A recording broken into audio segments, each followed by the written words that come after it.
Hey everyone, it's Kep here. This is going to be a quick little video, hopefully quick, it's probably not going to be quick, a little video about some of the rifles in Warframe.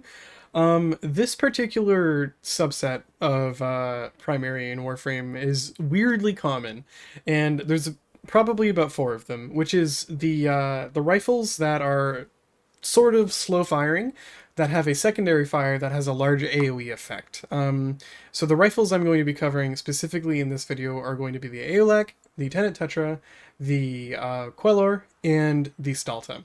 I do want to warn you. I do want to warn you though that I don't have any mods on the Stahlta. It still is going to be a good showcase because the Stahlta is just really good in general.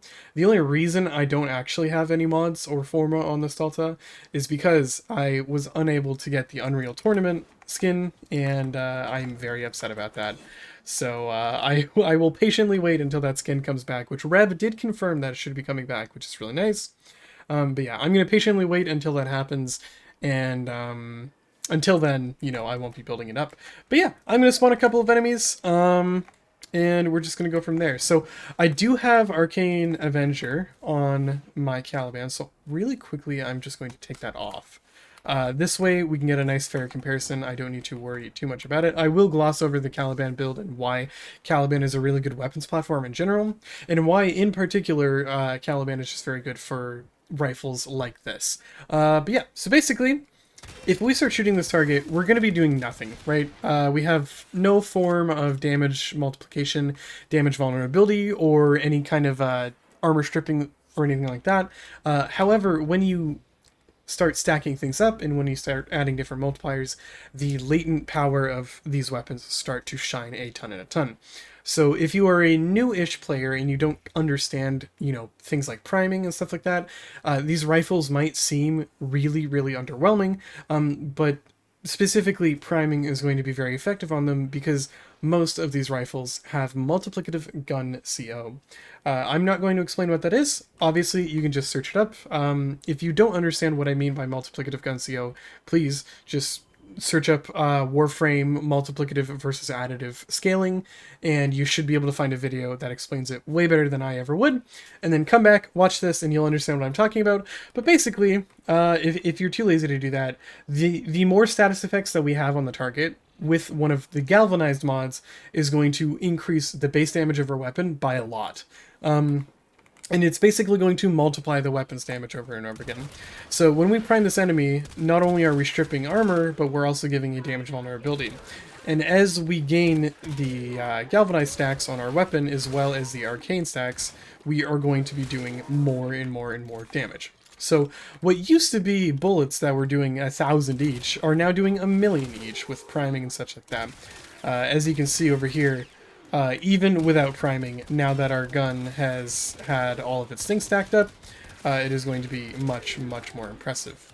Now, I would like to mention that if you are running this for a more of a single target build, you can obviously run a viral heat or corrosive, or even corrosive blast is still a really good idea.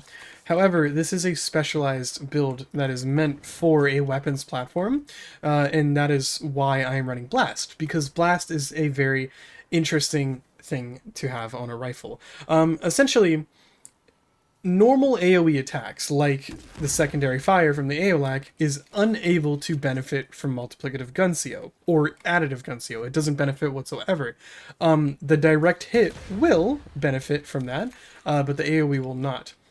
However, because Blast is a status effect, it is taking into consideration the damage instance that caused the proc to happen, and that damage instance can scale off of your gun CO. And essentially what this means is that you're able to have an AoE that still scales off of the gun CO, and that's why Blast is so strong, because it is technically a proc, but it's still an AoE. So it's able to hit multiple enemies, and it becomes really, really powerful. So we are going to be using Roar and Sentient Wrath, and I'm just going to prime up one of these enemies over here. You're going to see that's at 1.8 million over here. The blast damage is just going to absolutely wreck these guys. I'm not even priming these ones over here. Obviously, we are just stacking a ton of multipliers. It's a 500,000 blast proc over there. However, this does get way stronger, and I'm going to put Arcane Avenger back onto my Caliban. Arcane Avenger, and then I'm also going to get over an Adarza Kavat. This build is not complete for the Adarza, however, it is very nice, and I think I have one more mod that I need to put in this build. Right, I wanted to put Prime Pack Leader on just for a little bit of extra stuff. But, basically, we're going to spawn some enemies, our cat should give us a little bit of crit buff, and then Arcane Avenger will also trigger, and so now we are forcing ourselves to have a ton and a ton of crit chance, and you can see, without Roar, the crit buffs alone are able to buff us up quite a bit. However, if we Roar, do this, and then prime all these enemies, we just need one, so that was 11 million. We just need one single blast proc, yeah, so that's a 5.5 million blast proc, that's a 1.2 million blast proc. Definitely a lot of damage. Very, very scary when you're using these weapons properly. Albeit, you do kind of need to do a silly little handshake in order to... Yeah, that... Basically everything's dead. You do need to do a silly little handshake in order to buff the weapons up to this point. But the good news is that because of the nature of blast procs and multiplicative scaling, only weapons like the Aeolak and other rifles that are able to scale multiplicatively like this are able to achieve such an effect. So it's a really, really, really good setup. This is the Aeolak build that I'm running. The Riven, I'm going to be honest, is kind of a dud. It's not really that great. If you don't have a Riven, you could put Hammershot into here. Hammershot's a great idea because it is kind of a status weapon. However, the crit chance just gets a little bit lower. Reload speed is also really appreciated. For some reason, the Aeolak just feels like it blasts through ammo like a ton, especially if you're running a high fire rate. So reload speed is super duper nice. But overall, I would say either you can run Hammershot, you can run a Riven, or you can run Rifle Elementalist, which is going to be very nice. Rifle Elementalist is going to give a 1.9. I think it's nearly a 2 times damage multiplier on our damage over time, and combining that with the roar damage means that those blast rocks get even stronger. So yeah, without priming on other enemies, our blast procs are doing quite a bit more. You can see over there, that's 1 million. If I do prime the entire enemy, or I guess the entire group of enemies over here, you're going to see probably just one blast proc is going to be enough to kill everything. So Elementalist is definitely a great option if you do not have access to a Riven. Most of the time, for most weapons, unless it's like a really good roll, running a Riven is not worth it, but in my opinion, I still do like to use it, specifically because the punch through, the reload speed, and the extra crit chance is just very nice. But yeah, that's the Aeolak with Blast. We are going to go on to the Quellor. So the Quellor is kind of famous for being one of those like tank buster builds. And I will say, out of all the rifles that have the secondary fire that does like this big boom, the Quellor is easily the strongest and easily probably the most accessible to do a huge amount of damage. So I'm just going to show you with all the gun butts. We're going to pop Roar, we're going to prime up, and then we're going to do that, and then that's 6 million. Just going to prime the rest of these guys over here. They are just going to disintegrate. 79 million on a headshot. 4 million with not a lot of status procs. We give the damage vulnerability again. 91 million on a headshot. The primary fire is also multiplicative as well, so you don't even need 2 secondary fire. When it comes to this, you will still be able to deal a ton and a ton of damage. That is partly just because Caliban is buffing this up. However, I mean, realistically, if we were just to look at the Quellor without any buffs, still 3 million, so you can see how far our damage buffs are going. Obviously they're helping a ton because we almost hit 100 million in one of those shots. So yeah, basically kind of this weird little handshake you need to do. This is the Quellor build. Once again, the Riven's another dud. The reload speed is very nice because the reload, especially on the Quellor, is super brutal. IMO, a Riven with what is it? Fire rate would also be very nice because it would help with the charge rate. But yeah, just a crit chance minus slash. Like we're not doing anything here other than trying to get as much base damage as possible, which is, you know, hence the cryo rounds, the serration, and the galvanized aptitude. Because we have additive base damage and multiplicative base damage, it means that the total base damage on our charge shot just becomes that much higher, and that's why we're able to easily hit millions and millions of damage. So I would say the Quellor is much better at killing an individual target, but the Aeolak with Blast is much better at mowing down a crowd, and it is still capable of doing a lot of tank busting for you. The Tenet Tetra is honestly one of my favorite weapons. I love the Tenet Tetra. Just gonna really quickly respawn these guys. This gun, unlike the Aeolak in the Quellor, doesn't actually need many primer buffs. This thing's base damage is just so incredibly high, it's able to just deal the damage it needs. Its status chance is also really surprisingly good, and so is its fire rate, so running a simple viral heat build is enough to just mow these guys down. Like, it's very surprisingly good. That being said, let me show you God, because this is scary. 1.9 million on a red crit.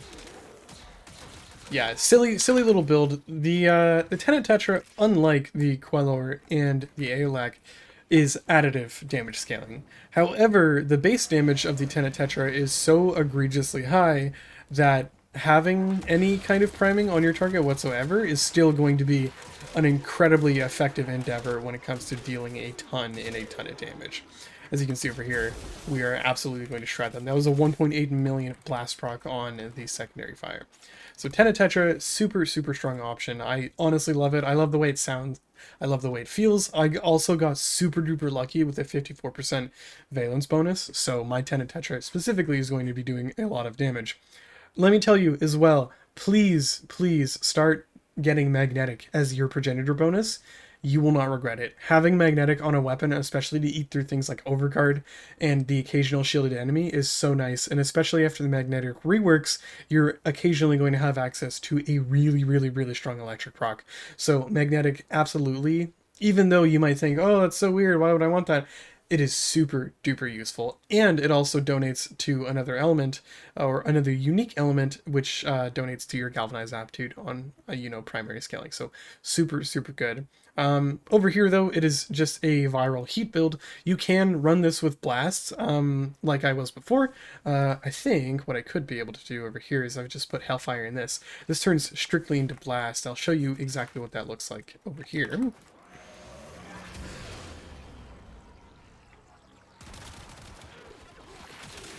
Yeah. Tenet Tetra, scary gun. I would say its blast procs are not quite as strong as the Aeolak.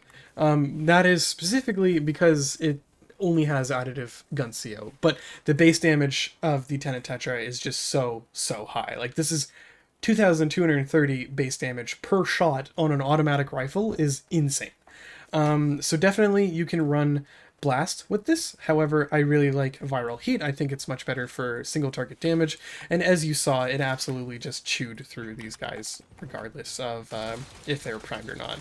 This is just one of those weapons that is absolutely going to shred no matter what you do. Please do remember that I am running Cat's Eye from my Darza Kavat, as well as Arcane Avenger, which is basically giving me a free flat 100% crit chance. Over here you can see Cat's Eye gives 60%, and on my Caliban, Hiccup Arcane Avenger gives 45. So, oh my god, I have a 105% crit chance that is just being added on top of this 129%. So those crit tiers are helping a ton, and this is just a great example of if you have a Warframe that is able to utilize combat discipline on top of Arcane Avenger, pairing it with an Adarza Kavad is extremely effective, because you give all of your weapons a 100% crit chance and you force that to happen. It is really cool when you're running around like that. You can do things with like the Kuva Nukor if you're, I don't know, if your Kuva Nukor nukes Steel Path and you're in, your favorite YouTube is fucking Grind Hard Squad, then yeah, you can use that. But if you're cool, you'll do something else. Anyways, that's enough slander. The last gun we have on our list is the Stahlta. Now, I'm just going to show you the build because it's nothing special. This is my Stahlta build. 0 Forma, 0 anything. I can get this to do 1 million damage. It's silly. Stahlta does have multiplicative gun CO, unlike the Aeolak, so I will show you exactly what that looks like right now.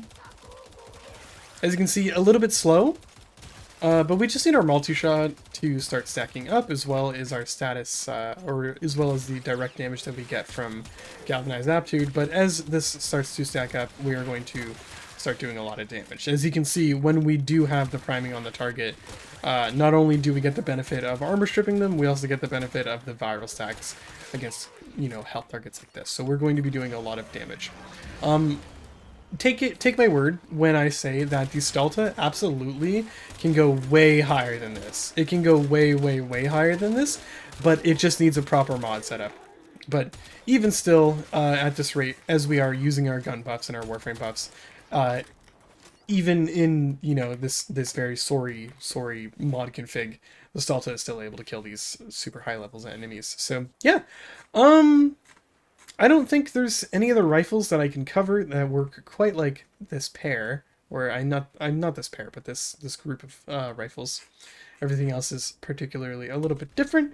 But yeah, I'm just going to really quickly go over the Caliban build. This is basically the Caliban build in the second Caliban video I released. So I released the first one, which was basically me nerding out for like a half hour about everything that's changed on Caliban, and then the second video I released was an actually like well thought out build. So it is basically that. However, we now have Piercing Roar, and we have subsumed over his fourth ability.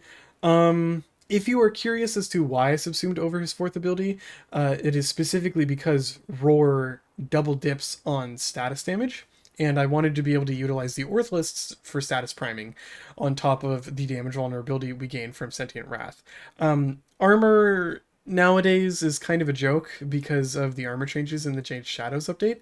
So enemies are a lot easier to kill. Specifically, armored enemies are a lot easier to kill. But this is the build. I won't go super in depth about it. As you know, Combat Discipline is able to trigger Arcane Avenger. And then with the health we lost on Combat Discipline, we're able to restore it with our Razor Gyre. And then this restored health triggers Archon Intensify. And then Archon Intensify can be fed back into Roar for even more power strength. So that's Caliban. I have 2 strength shards, 1 casting speed, and 2 equilibrium shards over here. You might also be curious about as to why I would have 2 purple shards for energy. It is specifically because Razor Gyre is very reliant on having a large group of enemies in order to be effective at restoring energy. These 2 shards will keep you going for a much, much longer time. Anyways, that is kind of the quintessential group. You know, the 4 friends of the slow firing yet, you know, really high damage rifles with a big boom. It is weird that we have 4 of them. But yeah, they're all a little bit different. You can build them all in, you know, a particular way, and they will all still do incredibly well. But yeah, you guys have a good time. Just a quick little, I guess not quick, it's like 20 minutes by now, but you know, just a little video I wanted to get out. I've been having a ton of fun with the Aeolak in particular. And yeah, just, you know, maybe if you were interested in trying these weapons out, you can see what these builds go in.